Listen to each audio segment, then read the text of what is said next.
Assalamualaikum warahmatullahi wabarakatuh. Saya Sidik Irawan. Dalam kesempatan ini saya akan mempresentasikan mengenai buku pedoman keselamatan dan kesehatan kerja di perusahaan produksi sarden.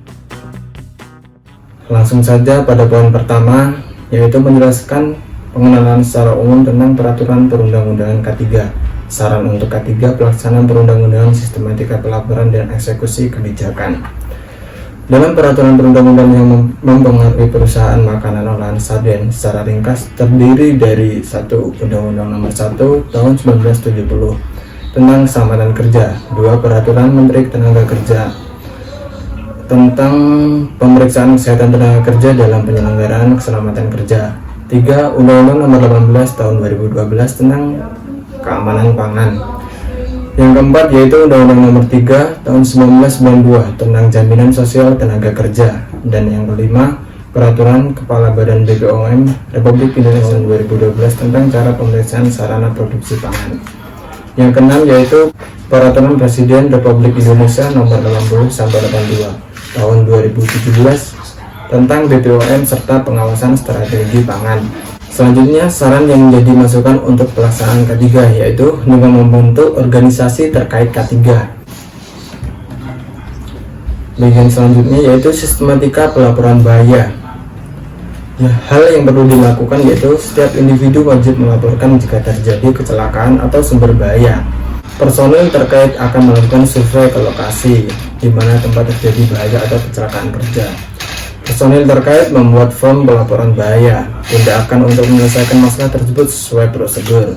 Pada poin kedua yaitu menjelaskan tentang penyelesaian masalah K3, memberikan masukan, mengkomunikasikan proses dan hasil pelaksanaan K3 di tempat kerja.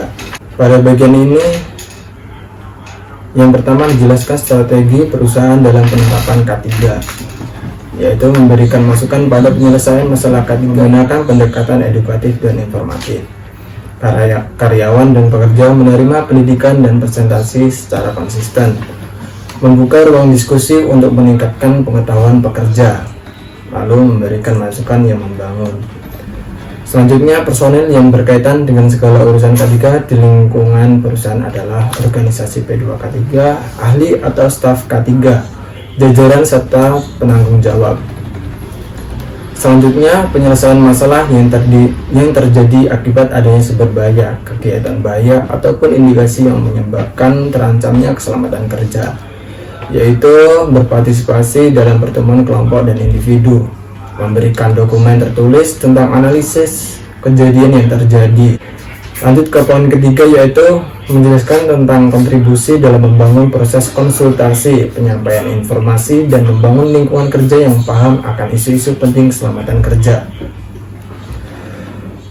Bagian pertama menjelaskan tentang kontribusi yang perlu diberikan ahli atau staf K3, mengedukasi tentang setiap kebijakan baru yang dibuat, mengadakan pelatihan K3 dasar kepada pekerja baru.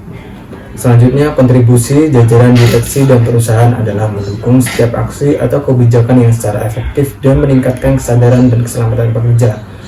Pada poin keempat, yaitu menjelaskan tentang pengelolaan informasi, penerapan strategi, pengendalian risiko, dan evaluasi efektivitas pelaksanaan K3 di lingkungan kerja. Panduan bila terjadi kejadian bahaya, segera membuat laporan kepada pihak terkait dan mengisi form dan disimpan dalam bentuk dokumen elektronik. Tindakan pertama yang perlu dilakukan ketika adanya kecelakaan atau penyakit akibat kerja adalah menghubungi personel terkait untuk diidentifikasi, membuat laporan, dan ditindaklanjuti personel yang terkait dengan K3. Perubahan rencana kerja yang akan dilakukan mengikuti instruksi perusahaan pusat dan situasi terkini pabrik dan arus permintaan pasar dengan menerapkan kebijakan yang tepat sasaran, dan yang utama adalah menjamin keselamatan dan kenyamanan pekerja pada saat melakukan pekerjaannya. Dalam setiap permasalahan yang ada di perusahaan, pemangku kepentingan seperti atasan dan jajaran direksi pengurus perusahaan akan turut terlibat aktif dalam pengawasan, identifikasi, dan investigasi. Sekian penjelasan dari saya, semoga bermanfaat. Apabila ada kekurangan dan kelebihannya, mohon